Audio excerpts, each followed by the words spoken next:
Hello everyone, and welcome to my General Hospital YouTube channel. I hope everyone is having a wonderful day. Before we begin, please hit the subscribers button and give this video a thumbs up. Molly and Christina were welcomed by Alexis at her home. She invited her daughters to sit and thanked each of them for giving up their morning. Alexis reassured Molly and Christina that they were not in trouble after Molly said that she thought they had been called to the principal's office. But Alexis clarified, Christina could not sign a legally binding contract designating the unborn child as Molly's. Thus, it was crucial that her daughters made their surrogacy commitment legally binding. According to Alexis, the Child Parent Security Act of the state was novel and open to challenge because New York only accepted surrogates in cases where the egg donor was a third party. Molly agreed that it would, when Christina asked if it would actually matter. It's actually a big difference, stated Molly. Since Christina would be both the surrogate and the egg donor, Alexis disclosed that Christina would be a genetic surrogate and that a surrogacy contract would not be enforceable in New York. Alexis disapproved, but Christina was sure that she and Molly could find a way around it.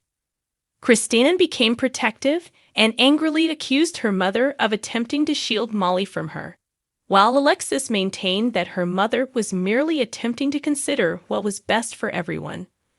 Molly and Christina had no interest in hearing about the research that Alexis had done on the matter, even if she had pulled out a file containing it. Alexis tried to clarify that her goal was just to keep them out of trouble in the future, but Christina interrupted her, reminding her that Molly, not Alexis, was the attorney. Though shocked, Alexis conceded that Christina was correct. Christina expressed her regret for minimizing Alexis' worries and her legal knowledge right away. Molly said that she had implicit faith in her sister and that her surrogacy experience had been one of hope. The bond between Chrissy and me is stronger than all the legal protections in the world, Molly stated.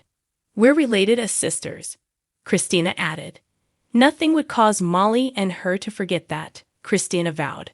It was obvious that their mutual faith had outweighed Alexis's concerns, so she gave in.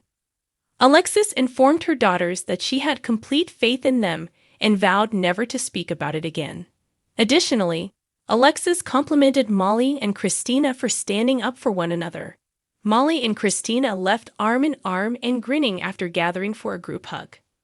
Brooke Lynn was running late for work at Chase and Brooke Lynn's condo, hurriedly gathering her belongings. Calmly perched on the couch, Chase gave Brooke Lynn a rundown of where to find everything while holding up a thermos filled with freshly prepared coffee. Brooke Lynn took a minute to express her gratitude and inquire about his plans for the day off. She smiled as he told her that he wanted Gregory to have the best time ever at their wedding. Therefore, he was searching for a wedding location that could host people with disabilities, like his father. After settling in next Chase on the couch, Brooke Lynn shut his laptop.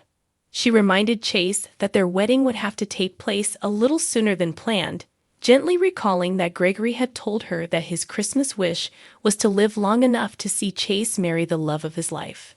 Chase emphasized to her that they had talked about getting married in the summer, and that he didn't want to pressure her into getting married quickly. He brought up his terrible marriage to Willow, but Brooke Lynn countered that their circumstances were different. Chase clarified that he wanted his wedding to Brooke Lynn to be memorable because it would be his last. He begged her to tell him what was really going on since he felt like she was hiding something. Brooke Lynn informed him what she had discussed at the hospital with Gregory. Brooke Lynn volunteered to call in and stay with Chase so they could work things out together because Chase was worried and wondered if his father knew something that they didn't. After sending her on her way to work, Chase reassured her that everything was well. Shortly after, Finn informed Chase over the phone that Gregory was admitted to the hospital. Gregory was lying flat on an exam table and connected up to an IV when Finn entered the hospital's examining room. Gregory told his son he was okay, but Finn insisted on knowing what had transpired. Gregory played it down, saying he had just been too hot while doing hot yoga. Since patients did not receive fluids for overheating, Finn knew his father was lying. At that moment, Finn was greeted by a doctor called Matt. Following some small conversation and pleasantries, Matt requested Finn to wait in the corridor while he checked over Gregory. Following Finn's departure, Matt made sure Gregory's vital signs were normal. Matt was delighted with Gregory's assurance to the doctor that he was feeling better. But he told Gregory that since his fall might have been the result of dehydration or a new indication of the illness, he wanted to admit Gregory for observation and testing. Despite his displeasure, Gregory consented to remain for just one night as he had plans for New Year's Eve. A young woman approached Finn in the corridor and inquired about Gregory. The girl identified herself as a yoga instructor and disclosed that the event at her studio had involved far more serious elements than Gregory had suggested. Chase saw his brother at the hospital a little while later. Finn informed Chase of his conversation with the yoga instructor and what had transpired. Since Gregory didn't seem concerned about the dizziness, Chase pointed out that the yoga instructor wasn't a doctor and urged that they place some faith in him. Matt emerged at that moment to get Finn and Chase. Gregory did not want his son to worry unduly, so he was not glad to see Chase. Gregory clarified that he was being admitted for the night even though he swore he was well. Chase had promised his fiancée a dance at their spring wedding, so he told Matt to take excellent care of his father. Gregory tensed up at the information. Gregory questioned Chase on the wedding date after Matt departed. According to Chase, he and Brooke Lynn had decided on a spring wedding since they didn't want to wait to tie the knot. Gregory was overjoyed. As they waited for Brooke Lynn and Sasha to arrive for a meeting, Lucy and Tracy were at odds at deception. When Lucy and Tracy started teasing one another, Maxie initially attempted to mediate. But things quickly got out of hand. Lucy accused Tracy of trying to divert her attention from the reality that since Luke had passed away, Tracy had nothing left to live for as Tracy proudly displayed her ownership of deception to her face. Tracy admonished, "Don't you say Luke's name ever again." Lucy coldly argued that Tracy had just been one of Luke's many, many women, without expressing any regret at all. Lucy said, "You barely made the top 10. Although Maxie warned Lucy not to go there, Lucy persisted. Lucy maintained that Holly Sutton was not the true love of Luke's life. Rather, it was Laura, and Tracy was just a also-ran. By reminding Lucy that Kevin, the love of her life, was Laura's spouse, Tracy turned the tables on Lucy. Lucy's voice broke with sorrow as she affirmed her love for Martin and brought up the fact that Tracy and Luke weren't even in the same nation when Luke passed away.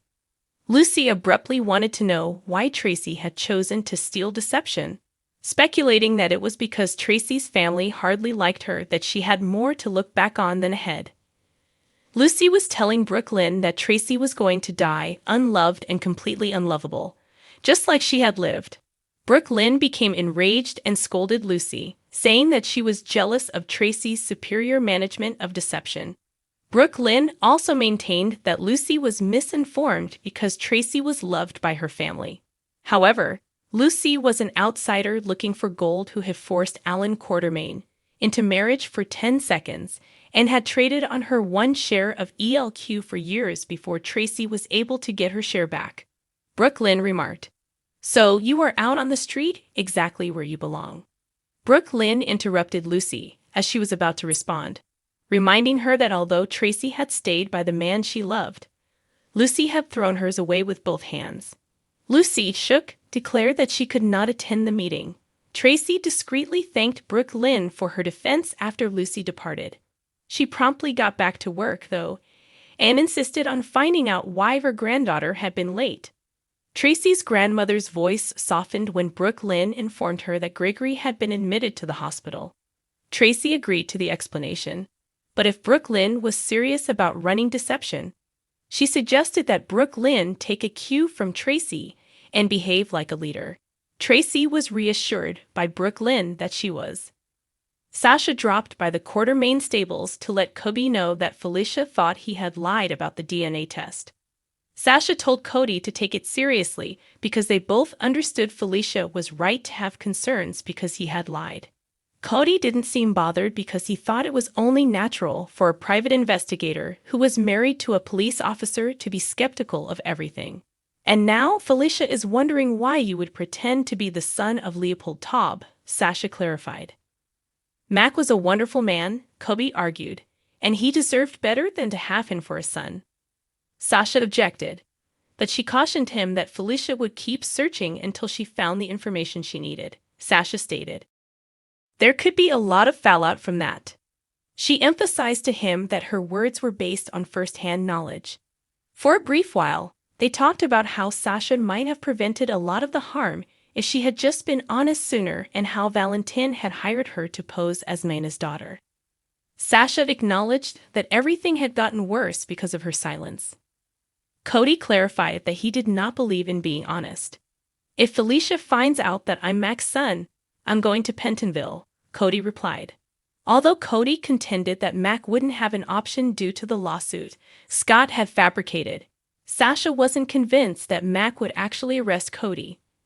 Sasha was taken aback as she remembered that Cody had informed her that he had withdrawn the lawsuit in order to retrieve the Taub necklace from the WSB. Cody admitted that he had, but in order to avoid going to jail for lying, he had also signed an affidavit claiming to be Leo Taub's son and taken a deposition.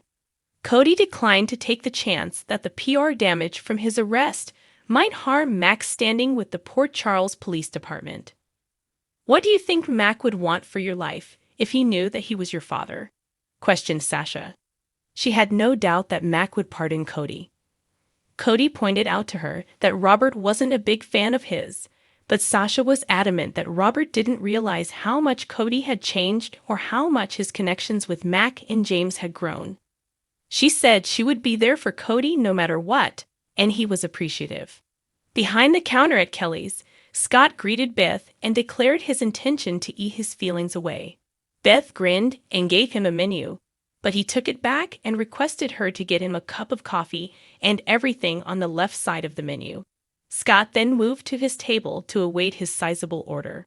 Robert was approached by Felicia, who explained that she had asked him to meet for breakfast because they wanted to talk about a family issue, and she needed his assistance in cracking the case before Mac got back from his trip.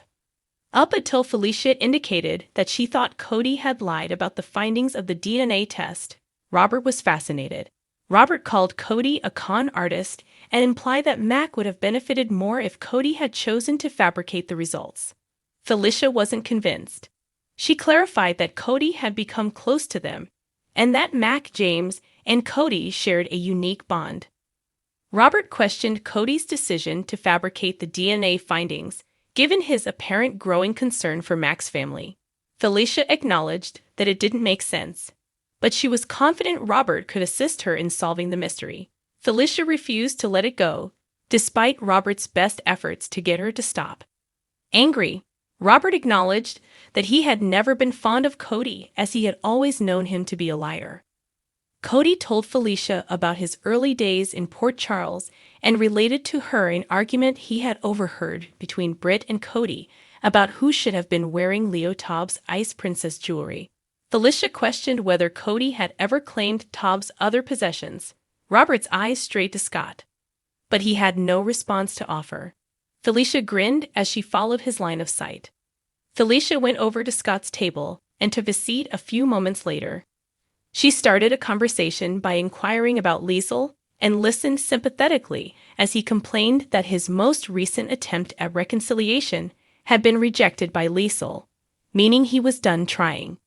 She eventually turned the topic to Cody, but Scott remained unimpressed. "He made me lose a lot of money," Scott grumbled. Felicia was informed by Scott of Cody's decision to withdraw from the case and his attempt to reclaim Taub's priceless necklace. Felicia knew that had the lawsuit succeeded, Cody would have made a fortune. Scott wondered why Felicia was inquiring about Cody, but she excused herself and went back to her seat almost away. Felicia informed Robert that she was more convinced than ever that Cody had lied about the DNA findings, even if he had to explain that he had to get to the office. Felicia insisted that Mac had a right to know that Cody was his son, Even if Robert questioned whether Mac needed to know about Cody in the first place if Cody had chosen to lie. Lucy, in the meantime, entered and headed straight for Scott's table. She told him, rather triumphantly, that she had managed to make it so that they would both come out on top. Lucy wasn't amused when Scott said that it was physically impossible. She clarified that she had a strategy that would make up for what she had lost and provide Scott a sizable sum of money. "I hear you," Scott murmured. Lucy claimed that Tracy would lose in 2024 and that she and Scott will come out on top. Scott was curious about his place in the group. Thanks for watching. If you liked this video, so please don't forget to subscribe to my channel and don't miss any updates.